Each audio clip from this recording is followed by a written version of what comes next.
We are the Igniters, and today we will be talking about Congress. Congress is an institution that holds the most important power, the power to create laws.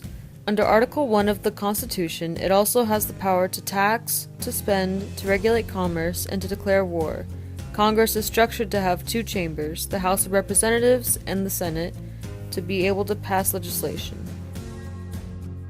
The process of creating laws is complex so that only laws that have merit are passed. About 10,000 bills are introduced during each session of Congress, and they would not manage its workload without the committee system.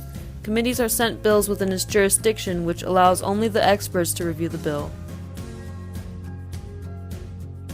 There are 4 types of committees in Congress. Standing committees are the ones that handle proposed bills and are permanent, examples like foreign affairs, banking, energy, and appropriations. Within these committees are subcommittees that do most of the work and have a leading voice in the bill regarding the policy area. Congress also has select committees that are created for a specific time period to conduct special investigations. Joint committees are committees that are made up of both chambers in order for both houses to coordinate businesses. Conference committees are there to develop a compromise version of a bill to resolve the legislative differences between the House and the Senate. Each committee is headed by a chairperson who decides when committee hearings are, the order of bills, discussions, and are there to lead debates. Seniority is vital in Congress, and those who have been in Congress the longest are seated to the most important positions.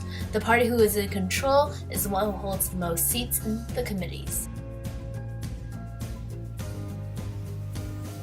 Each chamber is organized by a party system that influences the members of Congress. The members are organized by the majority and minority leaders, who are assisted by whips. Their job is to count the votes on a bill, to check with party members, and keep them in line. Bills can be introduced by anyone, members of Congress or outside parties, after they will be sent to the relevant committees. Amendments will be offered, then it will be brought to the floor for debate. After more amendments will be offered and the bill will be voted on, Congress committees will then create a version that will resolve the legislative differences between the House and the Senate. Sometimes senators will use tactics such as filibusters to prevent a bill from being brought to a vote. A filibuster is when a senator extends the debate on an issue to block a vote from occurring. Other times, legislations can be moved along to log rolling, or when senators make an agreement, I'll vote for your legislation if you vote for mine. For a bill to become law, identical bills must be passed by both houses with a simple majority of 50% plus 1. Once it passes the House and the Senate, the bill has to be signed by the President. The President can veto the bill, which will then send the bill back to Congress, but Congress can override the veto with a 2/3 vote from each chamber. Congress is also responsible for passing constitutional amendments, electing a president and vice president if there is no electoral college majority, approving executive appointments, and handling impeachments. Congress is in charge of oversight as well. They will review the budget of operations of federal departments and agencies and hold committee hearings for investigations. One of the most important duties of Congress is developing the federal budget. The Office of Management and Budget creates an outline, and Congress reviews and checks it, then they vote to pass it. Congress then has to create a tax system that will fund the budget. The federal budget starts on October 1 and ends on September of the following year. This is also known as fiscal year.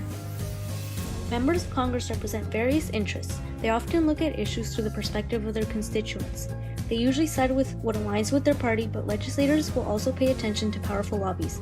Over the years, interest groups have become more intrusive in the legislative process, and it has become a major concern today that Congress is not acting like the people's representative.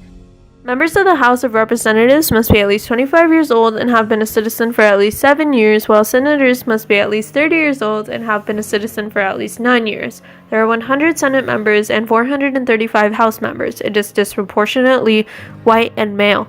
Ultimately, all members of Congress seek a long career. Election rates are high for Congress members. Incumbents have a 90% chance of winning. One of the factors is the makeup of congressional districts. The states are in charge of determining the congressional district based on changes in the census or redistricting. This can lead to gerrymandering, or the process of drawing up districts that favor one particular party. They then will tend to be heavily Democratic or Republican. In a campaign, individual contributions make up about 60% of the funds raised. Campaigns for representatives usually cost around $1 million, while senators can spend up to several millions. Incumbents are at an advantage since past campaigns allow them to reference to past contributors and about 90% of PAC contributions go to them. At the beginning of every congressional term, party members elect party leaders. The Speaker of House, which is elected by its members, presides over the House. Usually they are in the party that is in control. The Speaker is said to be the most powerful federal official right next to the President. The Speaker is responsible for developing the party's position on issues, but is expected to be impartial in meetings. At the beginning of every congressional term, party members elect party leaders. The Speaker of the House presides over the House and they are elected by the members. Usually they are in the party that is controlled. The Speaker is said to be the most powerful leader official right next to the President. The Speaker is responsible for developing the party's position on issues but is expected to be imperial in the meetings.